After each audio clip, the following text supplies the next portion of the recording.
Assalamualaikum warahmatullahi wabarakatuh. Saya Sarah Sahab akan menjelaskan mengenai pemetaan COVID-5 ke COVID-PAM. Kelompok saya mendapatkan COVID-PAM bagian BAI 1, di mana deskripsi proses itu adalah mengolah semua program proyek dari portofolio investasi sesuai dengan strategi perusahaan dengan cara yang terkoordinasi, mulai dari merencanakan, mengontrol, dan melaksanakan program dan proyek, serta ditutup dengan tinjauan pasca implementasi. Kemudian saya akan menjelaskan tentang pernyataan tujuan dari proses BAI 01 ini, yaitu menyadari manfaat bisnis dan meminimalkan resiko yang tak terduga. Misalnya seperti biaya dan nilai dengan meningkatkan komunikasi, keterlibatan bisnis dan pengguna akhir, memastikan nilai dan kualitas hasil proyek, dan memaksimalkan kontribusi mereka terhadap portofolio investasi dan layanan. Kemudian di sini saya akan menampilkan RACI chart dari BA01. Apa itu RACI chart? RACI chart adalah singkatan dari Responsible, Accountable, Consulted, dan Informed, yaitu matriks yang dibuat agar para pemegang perusahaan tahu tanggung jawabnya masing-masing. Seperti di sini ada BAI 0101, yaitu mempertahankan pendekatan standar untuk proyek dan manajemen proyek akan ditanggungjawabkan untuk strategi eksekutif komite. Kemudian yang BAI 0102 adalah memulailah proyek akan ditanggungjawabkan untuk CEO perusahaan. Selanjutnya saya akan menjelaskan lebih detail tentang praktik manajemen kunci. Yang pertama ada BAI 0101, yaitu mempertahankan pendekatan standar untuk proyek dan manajemen proyek yang memungkinkan tinjauan, tata kelola dan manajemen, serta pengambilan keputusan dan aktivitas manajemen pengiriman yang difokuskan pada pencapaian nilai sasaran. Kemudian yang kedua ada BAI 102, yaitu memulai program untuk memastikan manfaat yang diharapkan dan mendapatkan otoritas dan melanjutkan. Kemudian untuk BAI 0103 adalah kelola keterlibatan stakeholder untuk memastikan pertukaran informasi yang akurat, konsisten, dan tepat waktu, yang akan menjangkau semua stakeholder yang terkait. Kemudian ada BAI 0104, yaitu merumuskan program untuk meletakkan dasar awal dan memposisikan untuk pelaksanaan yang sukses dengan memformalkan ruang lingkup pekerjaan yang harus diselesaikan dan mengidentifikasi kiriman yang akan memenuhi tujuan dan memberikan nilai. Kemudian ada BAI 0105, yaitu meluncurkan dan melaksanakan program untuk memperoleh dan mengarahkan sumber daya yang diperlukan untuk mencapai tujuan dan manfaat program sebagaimana yang ditentukan oleh rencana program. Kemudian ada BAI 0106, yaitu memantau dan mengontrol kinerja program dan perusahaan terhadap rencana sepanjang siklus ekonomi penuh dari investasi.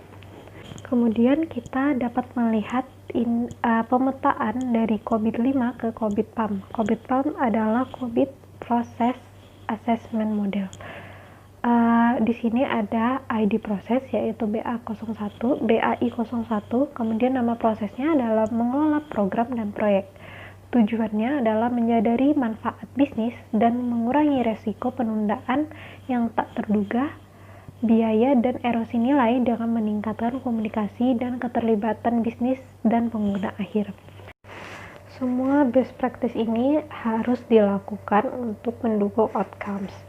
Yang kami dapat kali ini ada sebanyak 14 best practice dari 6 buah outcome yang telah kami temukan. Di sini di akhir ada BAI 01 best practice 3, yaitu di akhir setiap project rilis atau iterasi mengharuskan stakeholder proyek untuk memastikan apakah proyek ini dapat dipertahankan atau tidak. Dan best practice ini didukung oleh BAI 01 sampai BAI 04 ataupun BAI 08. Jadi dari best practice tersebut dapatlah work products dari BAI 01 ini. Work products dibagi menjadi dua, yaitu input dan output.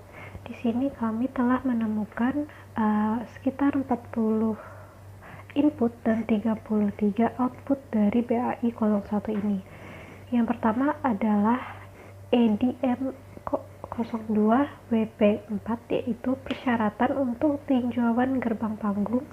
IDM 02 WP6, yaitu tindakan untuk meningkatkan pengiriman nilai. Ada EPO 03 WP10, yaitu deskripsi fase implementasi. Ada APO 3 WP11, yaitu persyaratan tata kelola arsitektur. Kemudian ada APO 5 WP10 adalah pembaruan portofolio program, layanan, dan aset. APO 10 WP7 adalah risiko pengiriman pemasok yang teridentifikasi. Di sini kelima work product ini didukung oleh BAI 1, BP1, dan BAI 01 sampai 02. Seperti saya bilang, ada 33 output dari work product BAI 01. Yang pertama adalah BAI 01 WP1, yaitu pendekatan program dan proyek yang diperbaharui. Ini akan diinputkan ke internal, yaitu dengan dukungan BAI 01, BP1, dan BAI 01 sampai 2. Yang kedua adalah BAI 1 WP2, yaitu rencana keterlibatan stakeholder yang sama juga diinputkan ke internal, yaitu dengan dukungan BAI 01 BP3. Kemudian di sini ada kuesioner BAI 1, yaitu mengelola program dan proyek. Kuesioner ini dibuat dan akan disebarkan kepada pemegang perusahaan atau stakeholder berdasarkan matriks RACI chart yang sudah saya jelaskan sebelumnya. Di sini saya akan menjelaskan beberapa contoh dari kuesioner. Yang pertama ada work product nomor 1 dengan artefak pendekatan program dan manajemen proyek yang diperbaharui. Pemegang perusahaan atau stakeholder harus menjawab ada atau tidak. Kuesioner ini akan membantu pemegang perusahaan atau stakeholder untuk mengetahui apakah proyek yang dijalankan itu berhasil sesuai dengan tujuan atau tidak.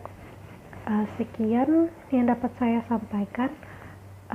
Kurang dan lebihnya mohon maafkan. Wassalamualaikum warahmatullahi wabarakatuh.